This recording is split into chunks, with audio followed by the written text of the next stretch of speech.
I want to talk to you about something most people misunderstand completely.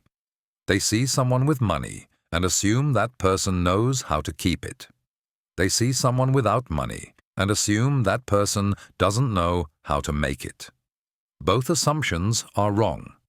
The real issue is not about making money or keeping money.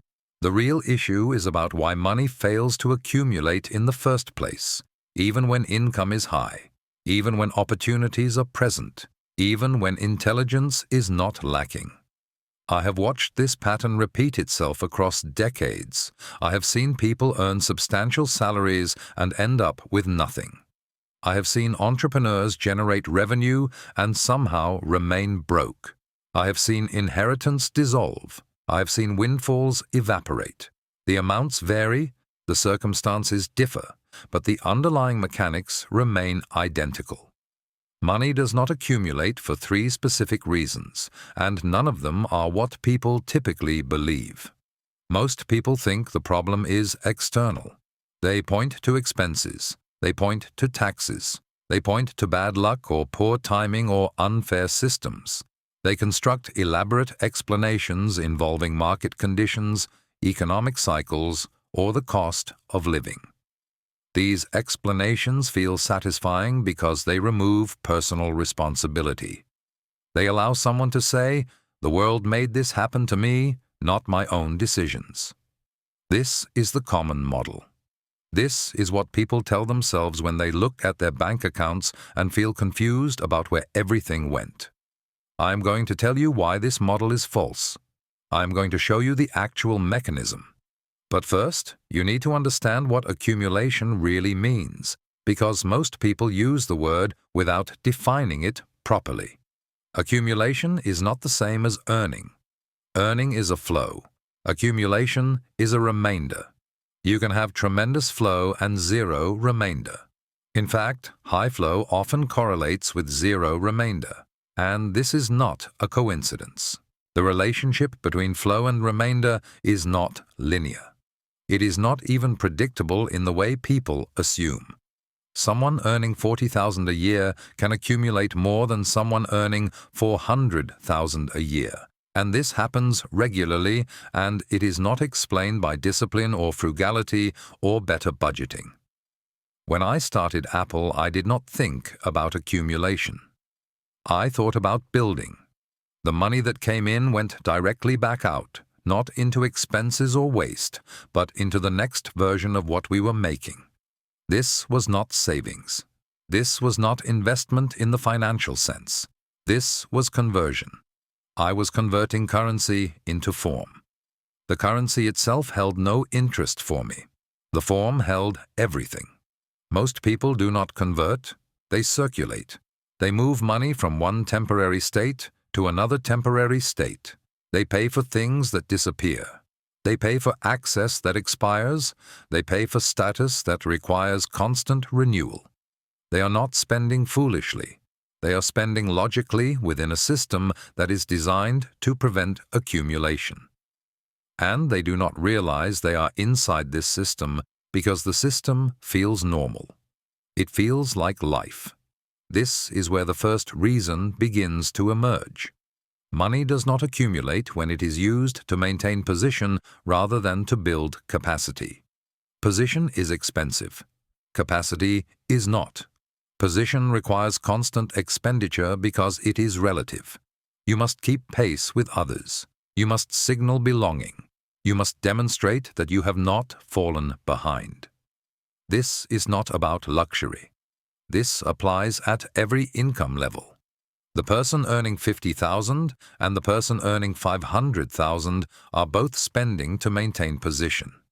The amounts differ, but the mechanism is identical. I watched this happen inside companies. I watched executives earn large salaries and somehow always need more. The need was not fabricated. It was structural. Their lives had organized around a certain level of expenditure that was tied directly to their role. The house, the car, the schools, the vacations, the memberships. None of these were absurd. All of them were standard for someone at that level. And all of them prevented accumulation not because they were too expensive in absolute terms, but because they scaled with income. As income rose, expenditure rose in parallel. The gap between them remained constant or shrank. This is not a failure of willpower. This is not about people being weak or undisciplined. This is about the structure of social participation. If you occupy a certain role, you are expected to live in a certain way. If you do not live in that way, you signal unreliability. You signal that you do not belong. And because belonging is tied to economic opportunity, you cannot simply opt out without cost. The cost of opting out often exceeds the cost of participating.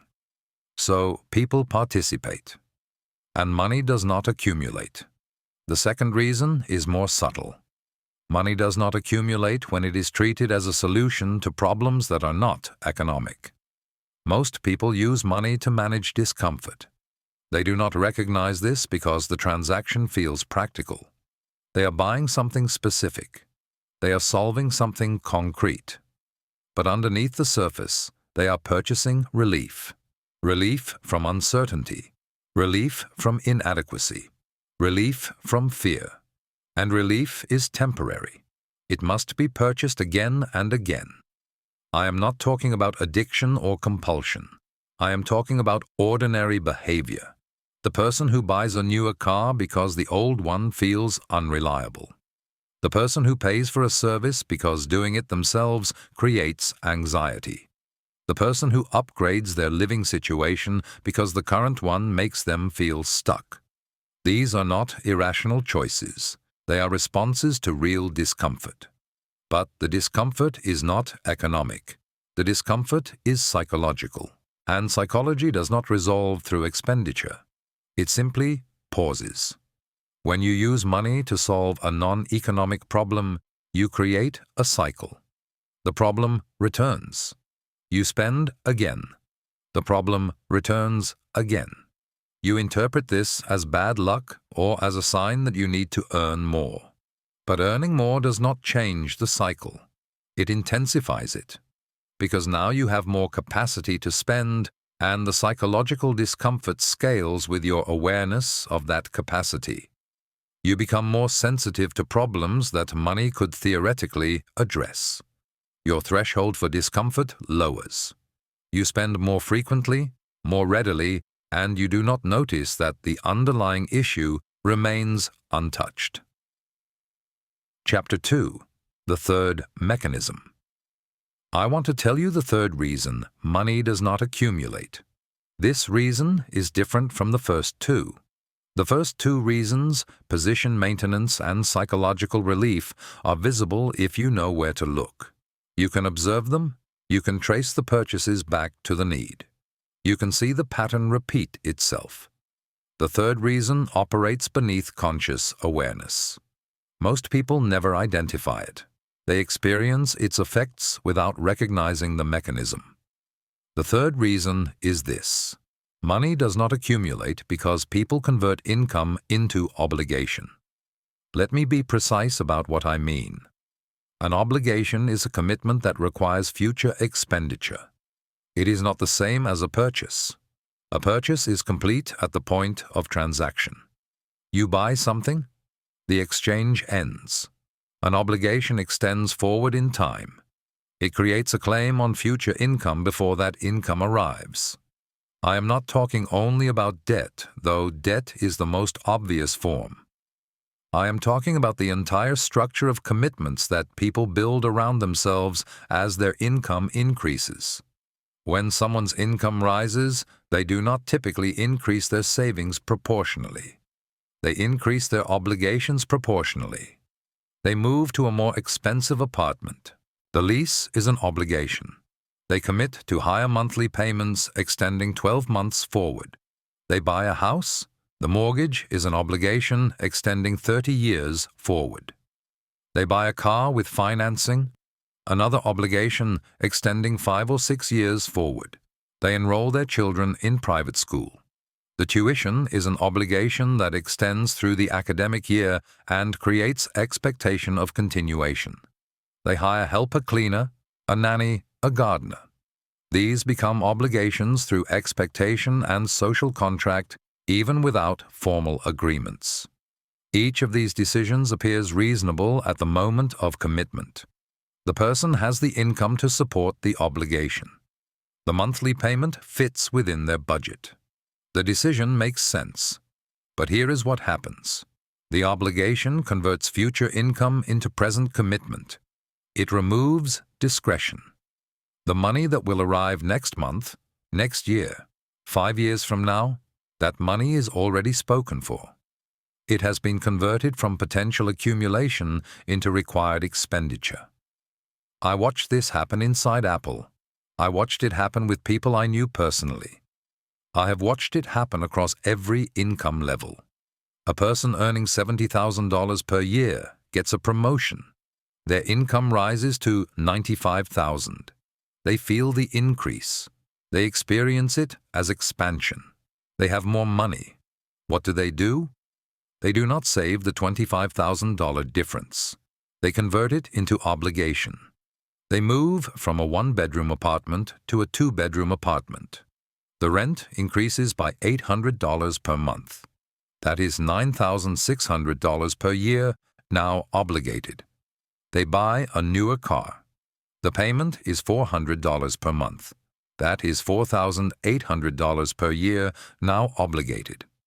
They increase their discretionary spending in ways that become habitual: better restaurants, better clothes, better vacations.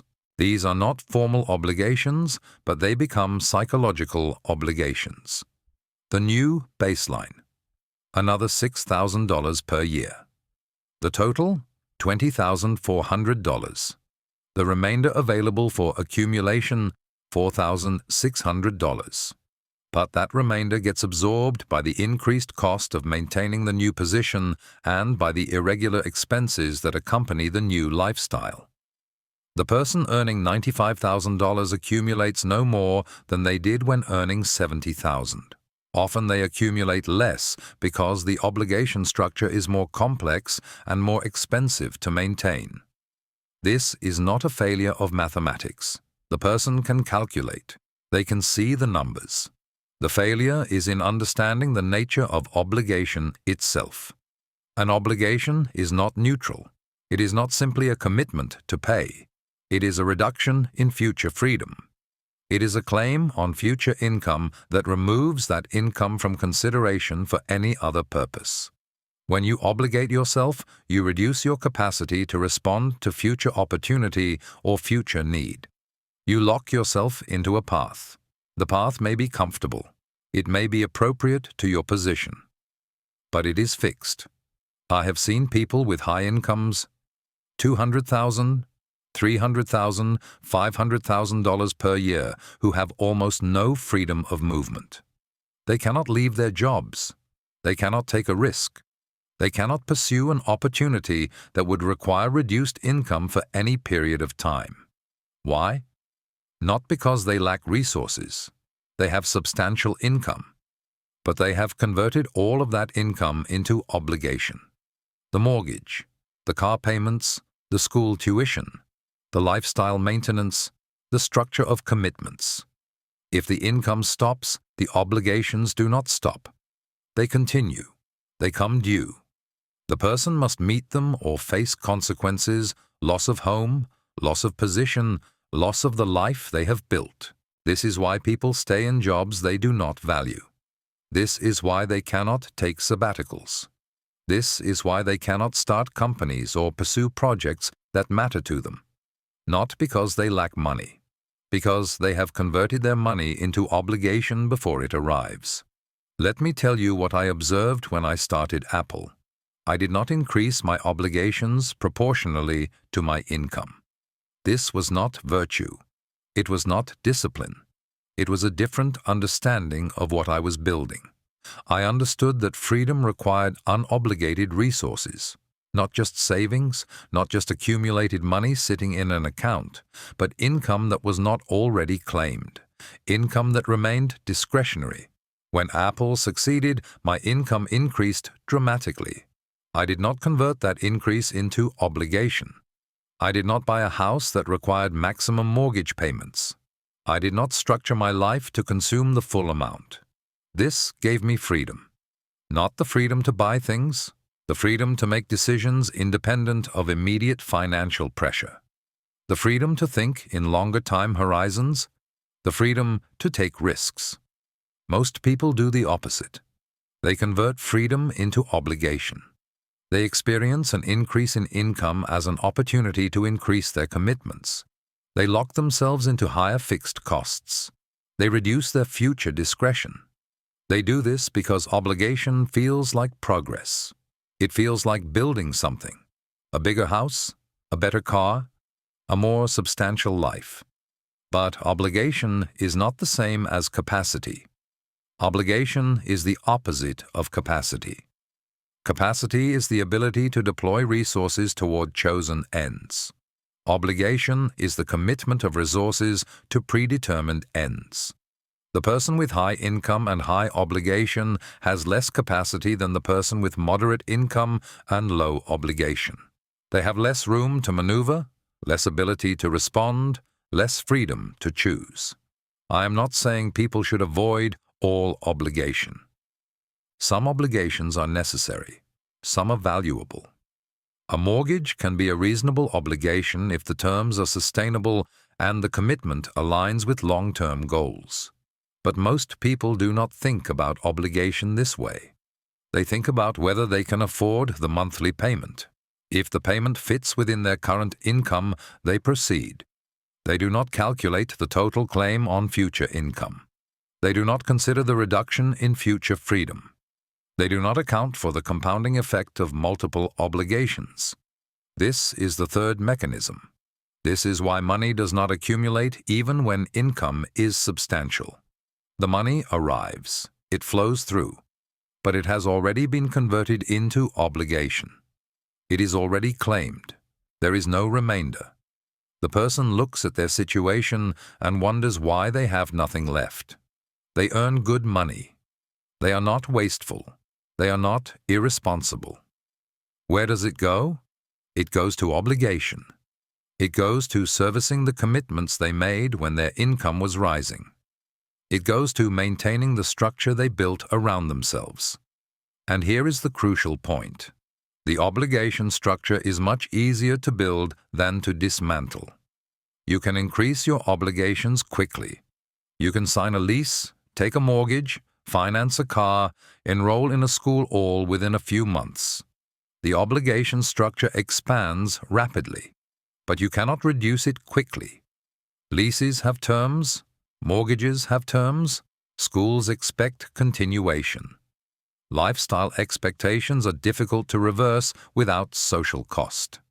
The person who builds a high obligation structure during a period of rising income becomes trapped in that structure. If their income levels off or decreases, they cannot easily adjust. The obligations remain. They must be serviced. This creates a particular kind of vulnerability. The person appears successful. They have the markers of success, the house, the car, the lifestyle. But they are fragile. Any disruption to income becomes a crisis. They have no buffer. They have no unobligated resources to draw on. I have watched this pattern destroy people. Not financially, always, but psychologically. The stress of maintaining the obligation structure, the inability to pursue what matters, the sense of being locked in. They thought they were building security. They were building a cage. The alternative is simple to state and difficult to execute. Keep your obligation structure below your income. Maintain a gap. Preserve discretion. As your income rises, increase your obligations more slowly than your income increases. Let the gap widen. Let unobligated income accumulate. This requires saying no to things that appear reasonable. It requires accepting a lifestyle that is below what your income could support. It requires tolerating the social discomfort of maintaining a position that does not fully signal your earning capacity. Most people will not do this. The pressure to convert income into obligation is too strong. The social rewards of position maintenance are too immediate. The psychological satisfaction of expansion is too compelling. But this is the mechanism. This is why money does not accumulate. Not because people earn too little. Not because of external forces beyond their control. Because they convert their income into obligation before it can accumulate. Because they claim their future income in the present. Because they build structures that consume everything that flows through. These three mechanisms, position maintenance, psychological relief, and obligation conversion, operate together. They reinforce each other. They create a system in which accumulation becomes nearly impossible regardless of income level. I have given you the diagnosis, the actual mechanism, the reason money does not accumulate for most people. Now I want to tell you what to do about it. Chapter 3. The Conversion Pattern. I want to show you how the conversion happens, not in theory, in practice. Because most people believe they understand this. They nod when I describe obligation conversion, they recognize it in their own lives. But recognition is not the same as understanding the mechanism.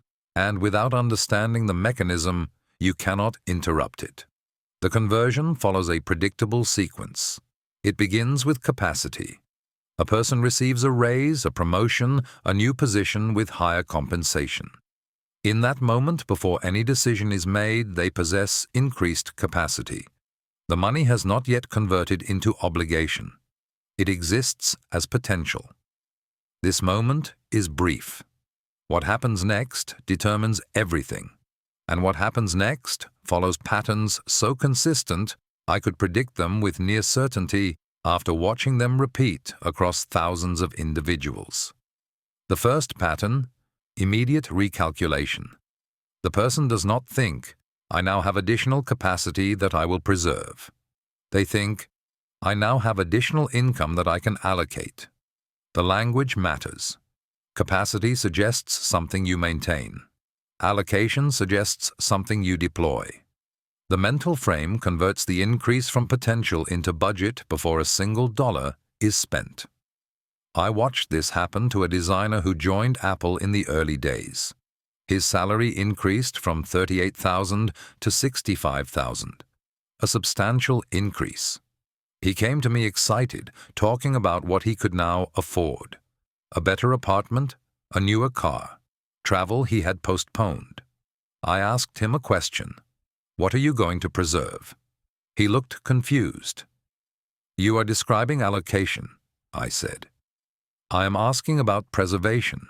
What portion of this increase are you going to protect from conversion? He had not considered the question.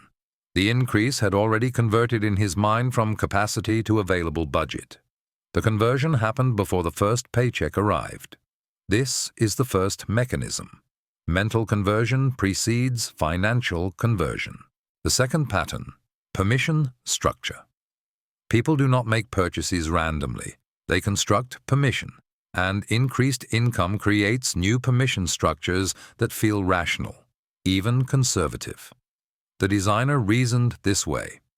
I am now earning $65,000. People at this income level live in better apartments. I am not being extravagant. I am simply living appropriately for my income. The logic appears sound. But notice what happened. He compared his potential spending not to his previous spending, not to his accumulation goals, but to the spending patterns of others at his new income level. He used their behavior to grant himself permission. This is how position maintenance operates at the individual decision level. The reference point shifts from internal standards to external patterns. And external patterns, as I described earlier, already reflect full conversion. He was using people who had converted their income into obligation as the model for his own decisions. The permission structure feels like prudence. It is not. It is conformity disguised as responsibility. The third pattern: obligation timing. Here is where the conversion becomes structural rather than merely behavioral. The designer did not simply spend more on a better apartment. He signed a lease. The lease converted 12 months of future income into obligation. He did not purchase a car with cash.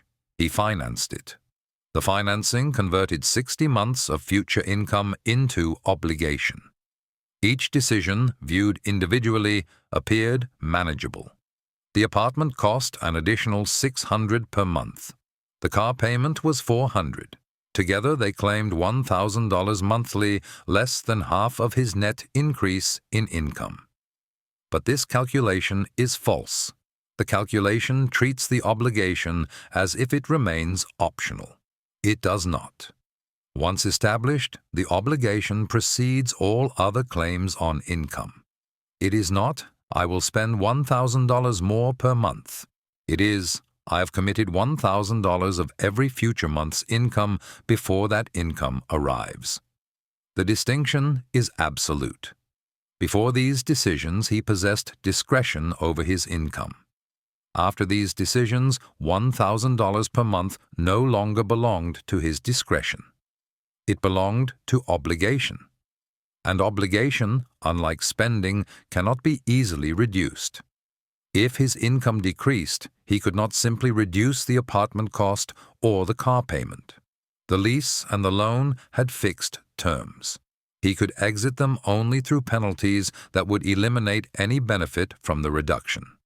He had converted flexible income into rigid obligation. This is the structural trap. The fourth pattern, layered conversion. People rarely make one conversion decision and stop. They make multiple decisions in sequence, each one appearing reasonable in isolation, together creating a structure that claims nearly all capacity. The designer, 6 months later, enrolled in a graduate program, part-time in the evenings. The program cost $18,000 per year. He financed it through loans that would begin repayment after graduation. Again, the decision appeared sound. The degree would increase his future earning capacity. The loans were an investment in himself. The repayment would not begin for 3 years. But the conversion had occurred. 3 years of future income after the degree completed were now committed to loan repayment before they arrived. The capacity he anticipated creating through the degree was already obligated before he earned it. Then he married. His spouse also worked, also earned well. Together they purchased a home. The mortgage was substantial, but their combined income made it manageable. They calculated carefully. The mortgage payment was 30% of their combined gross income within the recommended guidelines. But the calculation ignored something critical. His income was already heavily obligated before the mortgage. The apartment lease had converted to the mortgage down payment. The car payment continued. The student loans entered repayment. The mortgage added the largest obligation yet. I am not describing recklessness. I am describing the standard progression of an educated, well-compensated professional making decisions that appear rational at each step. This is precisely why the pattern is so common. It does not require foolishness. It requires only the absence of conscious resistance to conversion. The fifth pattern, irreversibility. The designer, now earning $90,000 more than double his starting salary, possessed less capacity than when he earned $38,000. At $38,000, living simply, he had perhaps $5,000 per year in true discretion after basic obligations. At $90,000, with a mortgage, car payment, student loans, and the elevated baseline expenses that accompanied his income level, he had virtually zero discretion. Every dollar was claimed before it arrived. He could not take a position that paid less, even if it offered better long-term potential. He could not relocate for an opportunity without selling a house in a market that might not cooperate with his timeline. He could not reduce his hours to pursue a separate venture. He could not weather an income interruption of more than a few months. His income had increased by 137%. His capacity had decreased to near zero. This is the complete conversion pattern. Mental conversion, permission structure, obligation timing, layered decisions, and irreversibility. And here is what people miss. The pattern is not imposed from outside. It is constructed through choices that feel like progress. Each decision, the better apartment, the car, the degree, the house, represented something positive.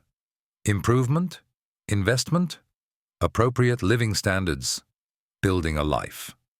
But improvement and investment are not the same as capacity. They can be opposites. The designer built a life that required $90,000 to maintain. He did not build capacity. He built dependency on continued high income. And dependency is the opposite of capacity, even when the dependency is on your own earning ability. Because earning ability is never guaranteed. Markets change, companies restructure, industries transform, health fails, interests evolve. The person who has converted all income into obligation has eliminated their ability to navigate change. They have traded future flexibility for present position. I am not arguing against mortgages or education or appropriate housing. I am identifying the mechanism by which these decisions, made without conscious attention to preservation, convert capacity into obligation. The conversion is not automatic. It is chosen. But it is chosen through thousands of small decisions, each one appearing reasonable, together creating a structure that eliminates accumulation regardless of income level. This is why people earning $500,000 often have less capacity than people earning $50,000.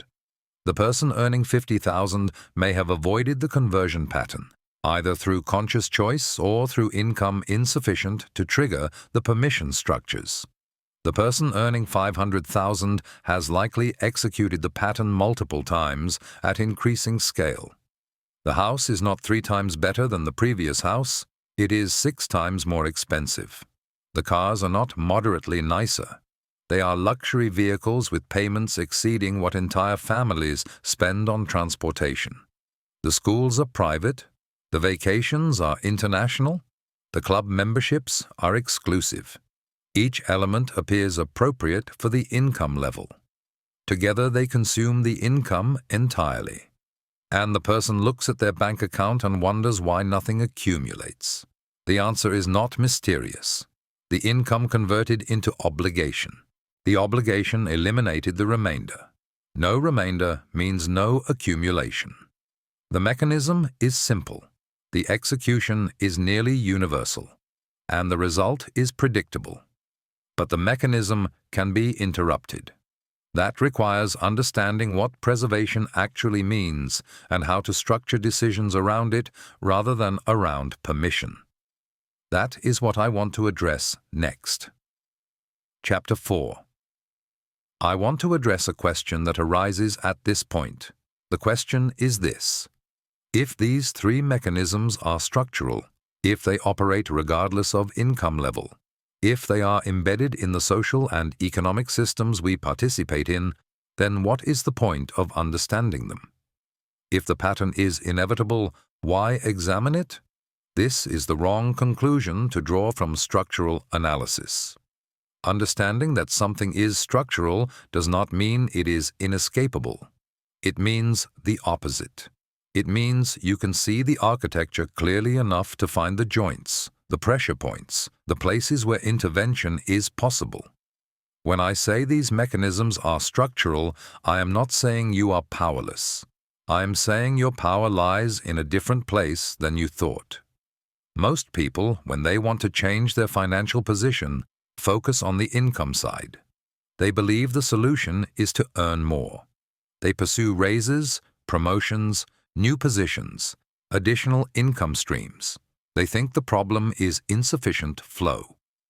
I have watched this approach fail thousands of times. It fails because it does not address the mechanisms of conversion. A person earning $50,000 who cannot accumulate does not suddenly gain that capacity at $75,000 or $100,000 or $200,000. The conversion mechanisms scale with the income. The obligations expand, The position maintenance costs rise. The psychological relief spending intensifies because now there is more capacity to deploy toward unresolved discomfort. The income increases. The remainder stays the same. Often it decreases. I saw this pattern inside Apple. I saw it in the lives of people around me. I saw it in my own decisions before I understood what I was looking at. The solution is not more income. The solution is interrupting the conversion. But to interrupt conversion, you must first recognize it while it is happening. This is harder than it sounds. The conversion from income to obligation does not announce itself. It does not arrive with a warning label. It presents itself as opportunity, as prudence, as the logical next step. It comes disguised as exactly what you should be doing with increased capacity. Let me show you what I mean. A woman works in marketing. She earns $68,000. She lives in a one-bedroom apartment that costs $1,400 per month. She drives a used car she owns outright. She has $22,000 saved. She receives a job offer. The new position pays $95,000. She accepts. Within 6 months, her savings have not increased. Within a year, they have decreased to $11,000. Within 2 years, she has $4,000 in accessible savings and feels more financially constrained than she did at $68,000. What happened? She did not make foolish decisions. She did not gamble. She did not develop expensive habits. She made a series of choices that each seemed reasonable, even conservative. The new job was downtown. Her apartment was 40 minutes away in traffic. She moved to a place 15 minutes from the office. The rent was $2,400, but she was earning more, and the time saved seemed valuable. This was the first conversion. The new position required different presentation. Her old wardrobe was adequate for the previous role, but not for this one. She upgraded gradually, not extravagantly, but appropriately. This was the second conversion. The new office culture included lunches out, drinks after work, dinners with clients. Declining these invitations repeatedly would signal disconnection from the team. She participated. This was the third conversion. Her used car began having problems. She could repair it, but she was now in a position where reliability mattered more. A breakdown could mean missing an important meeting. She financed a newer car. The payment was manageable given her income. This was the fourth conversion. She had been thinking about graduate school. At $68,000, it seemed impossible. At $95,000, it seemed feasible. She enrolled in a part-time program. The loans were structured so payments did not begin immediately. This was the fifth conversion. Each decision was defensible. Each made sense in isolation. Together they converted her entire income increase and more into obligation and position maintenance. The $27,000 raise disappeared into structure before she could see it as discretionary capacity. This is how conversion works. It does not happen in one large visible decision. It happens in a sequence of small, reasonable adjustments that collectively eliminate the remainder. And here is what makes it particularly difficult to interrupt. Each decision really did make sense given her position. The apartment closer to work did save time. The wardrobe was appropriate for the role. The car did provide necessary reliability. The social participation did matter for her position. The graduate degree could increase her future capacity. None of these were mistakes, but together they formed a conversion pattern that eliminated accumulation. The question is not whether these decisions were reasonable. The question is whether they were necessary, and in what sequence, and at what pace. This is where most people lose clarity. They cannot distinguish between what is genuinely required by a position and what is suggested by proximity to others in similar positions. They cannot separate actual necessity from perceived expectation. They cannot see the difference between an obligation that builds capacity and an obligation that only maintains position.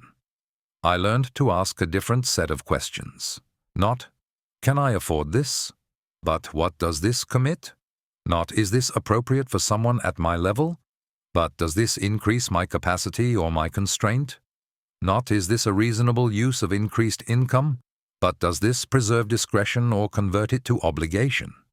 These questions reveal the conversion mechanism while it is still forming. The woman in marketing could have asked, what does moving to the more expensive apartment commit? It commits an additional $1,000 per month for the duration of the lease, and likely longer, because reversing the decision signals decline.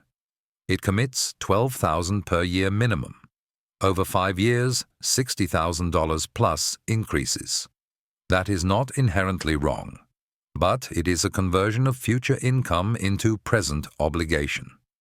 Once made, that $60,000 is claimed before it arrives. She could have asked, does financing the car increase my capacity or my constraint? It provides reliability, which has value, but it also commits $400 per month for 5 years, $24,000. That $24,000 is no longer available for capacity building. Again, not necessarily wrong, but it is conversion, and conversion accumulates. The graduate degree commits even more, perhaps $60,000 over 3 years, plus the ongoing payment obligations after that. Add these together. The apartment, $12,000 per year. The car, $4,800 per year. The increased wardrobe and social costs, perhaps $4,000 per year. The graduate program, $20,000 per year during enrollment, then loan payments after. Her $27,000 raise is entirely consumed by new obligations before we account for taxes. She is not earning more in any meaningful sense. She is maintaining a higher position at a higher cost with less discretionary capacity than before.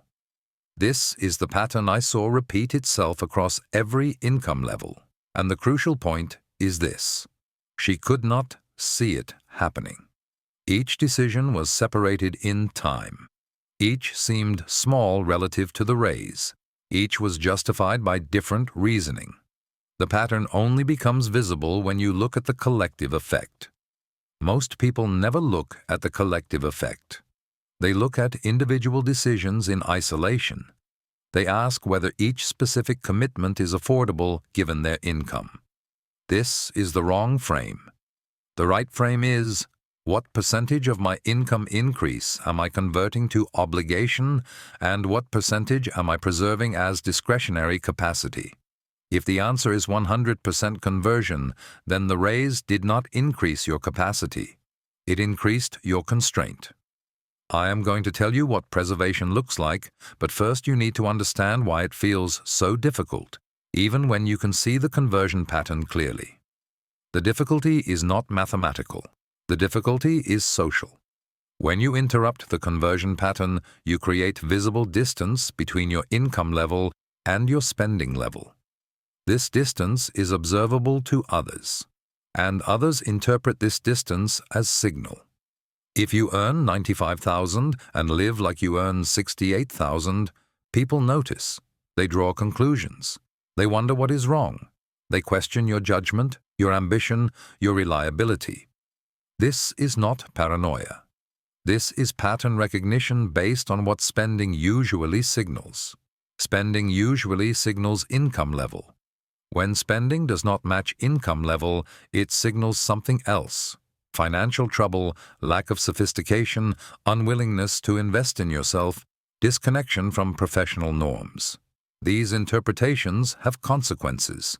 They affect how you are perceived.